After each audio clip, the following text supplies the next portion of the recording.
sehat untuk kita semua. Salam jumpa lagi anak-anak, remaja, kaum muda, dan saudara-saudari yang terkasih dalam Tuhan.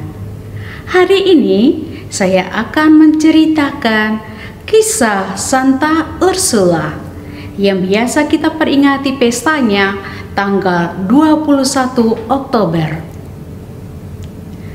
Ursula berasal dari kerajaan Britania Raya. Ayahnya bernama Raja Notus atau Raja Maurus. Pada zaman itu, Raja Notus sudah menjadi Kristen Katolik. Setelah menikah, mereka setia berdoa kepada Tuhan agar Tuhan mengaruniakan seorang anak untuk mereka. Tuhan pun mengabulkan doa Raja Notus dan istrinya yang tercinta. Mereka dikarunia seorang anak perempuan yang sangat cantik, dan mereka memberi nama kepada anak itu Ursula, yang artinya beruang kecil. Ursula dibaptis oleh seorang uskup sejak Ursula masih bayi. Sejak kecil, Ursula selalu diajak oleh papa dan mamanya, Raja Notus dan istri, untuk setia berdoa, sehingga Ursula sangat mengenal dekat dan mencintai Tuhan sebagai satu-satunya andalannya. Orang tua Ursula tentu sangat mengasihi Ursula. Ursula memiliki banyak sahabat, dan orang-orang lain yang ada di sekitarnya sangat menyayangi Ursula. Karena Ursula sangat cerdas, baik hati, penuh perhatian kepada semua orang, dan juga yang paling utama, Ursula sangat bijaksana. Tentu karena keutamaan yang dimiliki Santa Ursula, banyak orang yang suka dan tertarik kepada Ursula. Banyak utusan dari kerajaan-kerajaan datang untuk melamar Ursula untuk dijadikan istri mereka. Namun, lamaran mereka ditolak oleh Ursula. Ursula tidak mau menerima satupun lamaran dari raja-raja sekitar Britania Raya. Karena Ursula ingin menyerahkan seluruh hidupnya demi Tuhan yang ia kasihi. Namun, ada seorang raja dari kerajaan yang besar kuat. Tetapi raja itu belum mengenal Tuhan, masih kafir.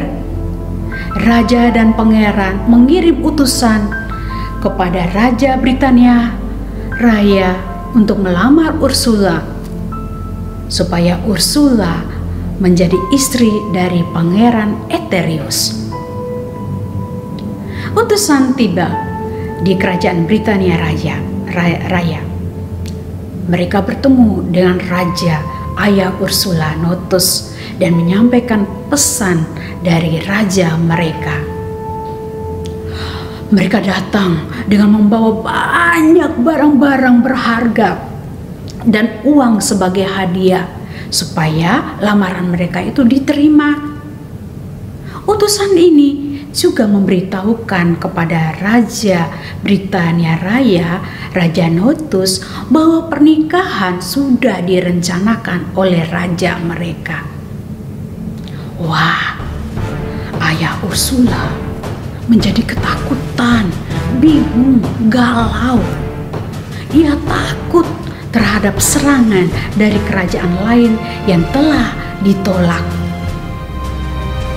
Akhirnya, raja memanggil Ursula dan menyampaikan permohonan yang disampaikan oleh utusan dari pangeran mereka, dan Ursula pun bersedia menerima lamaran tersebut asal pangeran dan raja harus mematuhi 4 syarat. Ayo, syarat apa ya? Yang pertama, Ursula minta diizinkan untuk menjalani ziarah ke Roma selama 3 tahun. Bayangkan 3 tahun lamanya. Syarat kedua, supaya pangeran dan raja menyediakan kapal untuk mereka berlayar ke Roma. Syarat ketiga, Ursula juga minta diberi teman 10 gadis, dan setiap gadis membawa 1000 dayang-dayang.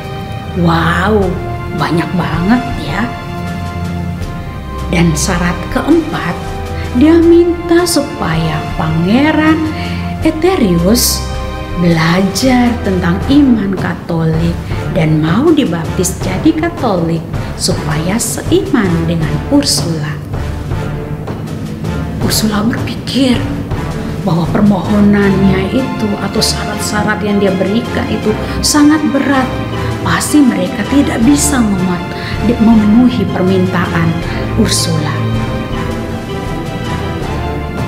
Akhirnya sang raja, ayahnya Ursula Notus, menyampaikan syarat-syarat itu kepada utusan Pangeran Eterius. Para utusan tersebut menerima dan berkata mereka akan menyampaikan pesan tersebut kepada raja mereka. Setibanya di kerajaan mereka, para utusan itu segera menyampaikan pesan dari Ursula kepada raja mereka. Dan raja pun menyampaikan kepada Pangeran Eterius. Raja dan Pangeran Eterius menyanggupi syarat yang diajukan oleh Ursula. Dan pada saatnya Raja Kafir dan anaknya mengirimkan 10 gadis beserta 1000 dayang-dayang, sehingga jumlah mereka menjadi 11.000 gadis. Dan rombongan itu sampai di kerajaan Britania Raya. Ursula pun berpamitan dengan ayah ibunya beserta semua orang yang ada di kerajaan itu. Mereka mulai berlayar. Ursula bersama 11.000 gadis berlayar menuju Kol, Jerman.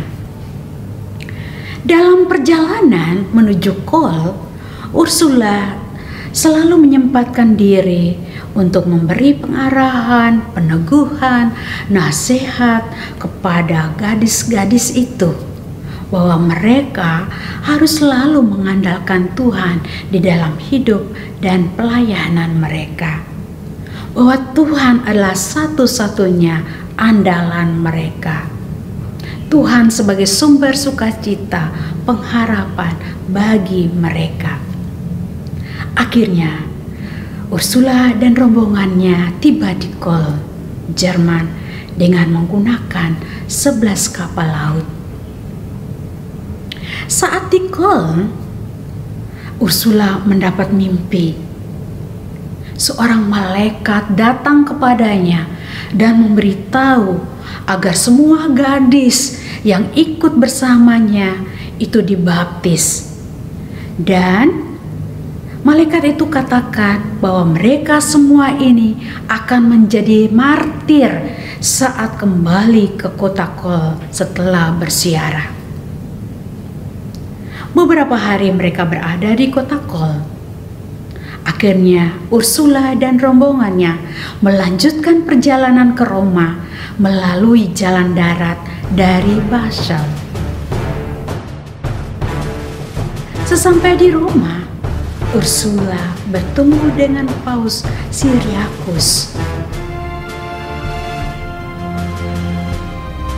Ursula menyampaikan pesan yang disampaikan oleh malaikat dalam mimpinya kepada Paus Syriacus dan meminta kepada Paus untuk membaptis semua gadis-gadis yang ada dalam rombongannya.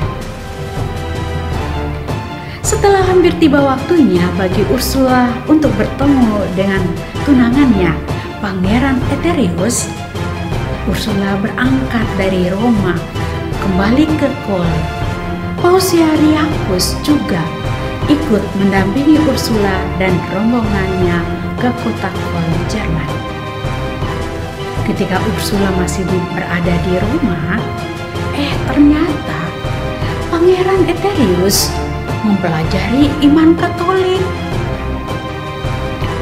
Saat Ursula bersama rombongan hendak berangkat kembali ke Kol, ternyata Pangeran Eterius menyusul dan tiba di Roma bertemu Ursula dan rombongannya. Akhirnya di Roma, Ursula berjumpa dengan tunangannya Pangeran Eterius yang sudah belajar tentang iman Katolik. Maka Ursula pun meminta agar Pangeran Eterius dibaptis, dan saat itu Pangeran Eterius menjadi Katolik.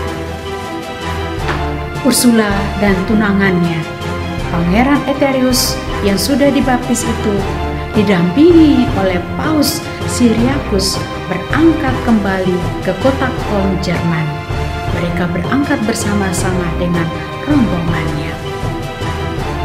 Di kota Kol, mereka bertemu dengan pasukan bangsa Huns yang telah mengepung dan menguasai kota tersebut.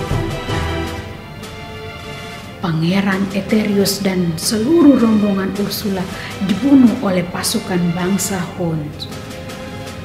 Namun Ursula tidak dibunuh. Kenapa?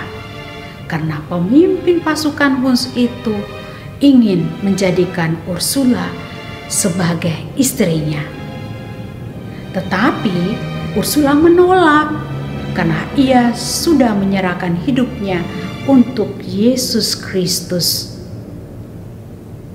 Setelah Pangeran Eterius, Paus, dan gadis-gadis dibunuh oleh pasukan Huns yang terakhir, akhirnya Ursula dibunuh dengan sebilah panah oleh pemimpin Huns yang bernama Attila. Akhirnya Santa Ursula meninggal sebagai martir perawan yang kita peringati setiap tanggal 21 Oktober. Kita tahu kota Kol menjadi tempat yang bersejarah sejak abad keempat sampai sekarang.